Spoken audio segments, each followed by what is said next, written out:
You're watching WCTV Chesapeake, Virginia.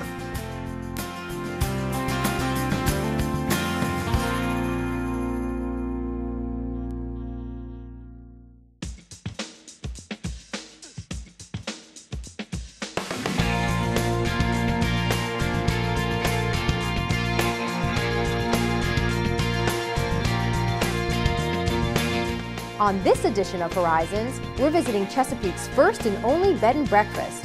Ahead, Irish Isle brings all the comforts of Ireland home to Hampton Roads. Plus, school is back in session. We help get those imaginations flowing again with the husband and wife team of Mad Science. But first, we're taking you behind the scenes and showing you the faces of the folks that keep you company on your daily commute. We're tuning in to Tidewater Communications, or as you probably know them better as, FM 99 and 106.9 The Fox.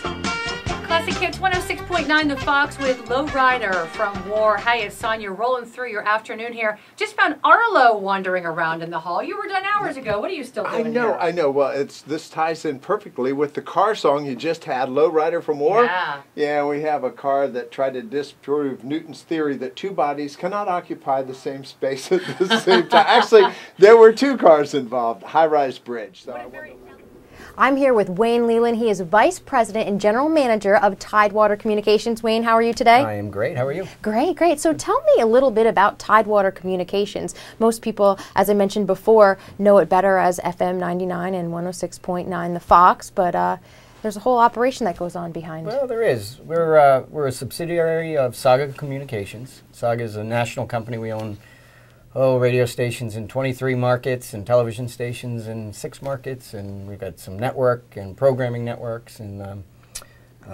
but here locally in Chesapeake, I mean, we're a subsidiary on purpose. I mean, even though we're a publicly traded company, our goal in the company is to have each entity be a local business.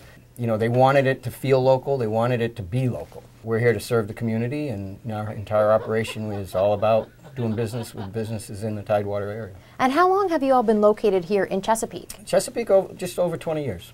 Wow. And how many employees do you have here? We have 40 full-time, and we have about 10 to 12 part-timers. And you mentioned the community aspect. That's a huge part of being a radio station. Tell me a little bit about what you all do for the community. Start with the programming side. You know, everything is local. We don't have any syndicated programming going on the 2 FMs. We do some syndication on the AM station.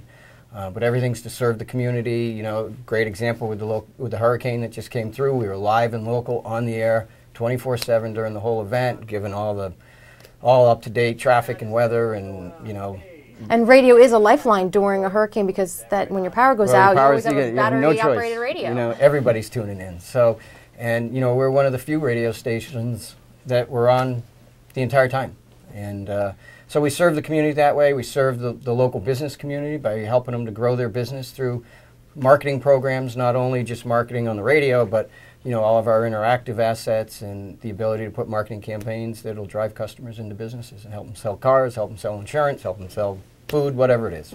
Now people see or hear the radio, the voices on the radio, but they don't really understand what goes on behind the scenes to get those voices and those ads on there. Can you tell me a little bit about the behind the scenes action behind here? the scenes, once one of the marketing reps gets a contract or decides to do business with one of the advertisers, you know, they'll come back here and then we need to write commercials, we need to put promotions together, whether we're going to be doing an event at a location, we're going to do a live remote, we're going to do some contesting, we do some giveaways, that kind of thing. So there's a whole promotions department, a whole production department, and then obviously the behind the scenes, we've got accounting people and all that kind of stuff too. So there's a lot that goes on behind the 60-second commercial you hear on the air. Finally, golf without having an...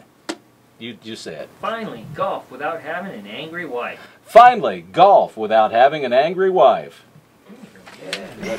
And you guys do a lot to help, as you mentioned, grow the businesses in the community. There's everything from the mom and pops to the big national chains, correct? Correct. Yep. I mean, you'll hear Geico all the way down to a corner restaurant, the Broken Egg or somebody like that, and everybody in between. We have the ability to put a marketing campaign together based on anybody's budget. So tell me a little bit about where we're sitting right now. Well, this is the FM 99 studio.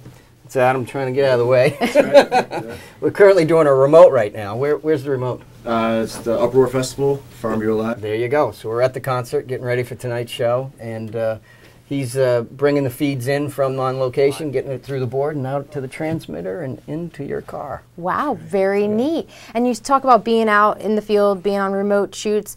The personalities go out to meet the listeners that are from their cars or at home. Tell me a bit about the idols and the celebrities around here. Well, here at FM 99, I would say that the biggest show, not to take away from everybody that's on the air, all the personalities we have, but the biggest show is Rumble in the Morning. And Rick has been here for, I think, 15 years. And we fortunately just signed him for another 5. So we've got him locked down. And they are the biggest thing in the Hampton Roads area. I mean, there is no other radio show as big as that. And then, you know, across the hall over there at the Fox, we've got Arlo. Arlo's been an icon for, what, 30 years, I guess. There hasn't been anybody in the Hampton Roads since I moved here that doesn't know Arlo.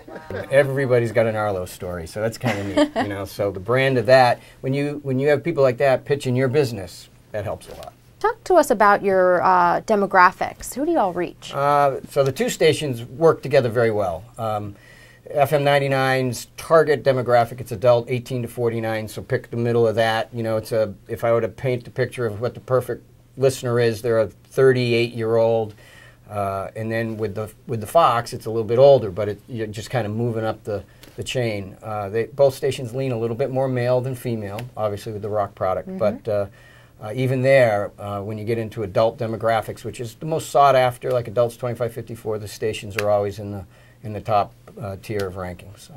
Now, we see you all out in the community all the time. What kind of community service organizations are you involved in? It's a big part of what we do. And, you know, just watching these guys in the hurricane, I mean, they care about the community. I mean, every single employee was here during the hurricane at some point during the day.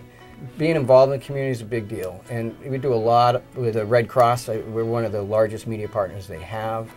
Going out and setting up blood drives, and then at Thanksgiving time we do a Mayfall Marathon, it's called, and that's a big food drive, and we set up trailers. One and we'll be here down in Chesapeake, and then we set up another tractor trailer up in the peninsula, and just all the listeners are bringing food for an entire week, and we pack those 2 trailers and we give them to the food banks. And like that, we have our Christmas Wish program. You know, every year we give $30,000-$40,000 out to families in need and that kind of stuff. So. Wow, well, that's really wonderful. So, Wayne, what sort of effect do you all have on the business community here in Chesapeake? Well, we'd like to think that we have a big impact, and not just because of 40 employees that, you know, half of them live in Chesapeake, but for the fact of how our business is structured and what we do is we actually help all of the businesses that market with us to grow. And that affects, you know, so if there are 150 businesses in Chesapeake that use us for their marketing, there's a lot of families affected by that as their businesses get bigger and they have employees and they hire more people. And so, you know, our job is we kind of feel like we're the little spark that starts the economy fire, you know. So those that are working with us, we're helping to grow their business. And it has a huge ripple effect. Then it goes to your listeners who then get the information that they need and can go and set it into action. And there are some of the employees and business owners that take advantage of it too. So. Well, Wayne, thank you so much for taking the time and giving us a tour of the studios and telling us all about the radio stations. Well, thanks for having us. You want to give it a try? No, I don't think so. I'll stick with my day job. In each edition of Horizons, we congratulate Chesapeake businesses that have reached anniversary milestones and received prestigious accolades. And this show is no different. We would like to congratulate all the businesses that have been featured here on WCTV Chesapeake Television's Horizons. Without their help, we wouldn't have been honored with a few awards ourselves. Horizons was recently recognized with the 2011 Bronze Telly Award. This award is nothing to shrug at. In the past, it's been won by the likes of NBC, the Discovery Channel, and NFL Films, just to name a few. This month, Horizons also received a Savvy Award from 3CMA. This recognition is especially near and dear to us because it's from our peers. We competed against other government-produced shows. Congratulations to us, and again, a big thank you to all the wonderful businesses we featured here on Horizons. We couldn't have done it without you.